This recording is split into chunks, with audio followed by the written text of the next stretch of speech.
dostlar, endoskopla karpal tünel əməliyyatıdır. Hanım da uşumdadır, özündədir. Hoş gəlmişsiniz. Necəsiniz? Yerin necədir? Deməli, əziz dostlar, bax, endoskopla daxil olacaq, ekrandan da özü öz əməliyyatını izləyir. Elə bir ki, kinoya baxır da.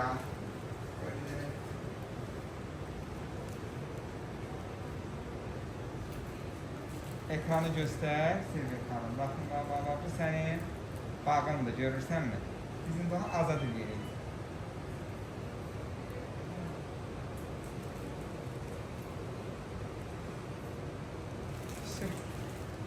Bu qədər, gördün mü? Bir anda sinirine baxmaq görə sinir rahatladı mı? Baba, siniri sıxan budur. Göstər Silvia xanım yaxından. Bak, bu siniri sıxan bağ budur. Görürsən, baba, sinirin üstünü açırıq. Bax, genişləndi. Gördün. Belə şey harda var? Xəstə özü elə bir kinoya baxır. Özün öz əməliyyatını izləyirsən. Hardan gəlmişdin sən? Müşkük qəsəbəsi. Müşkük qəsəbəsi. Bax, sırf bu qədər.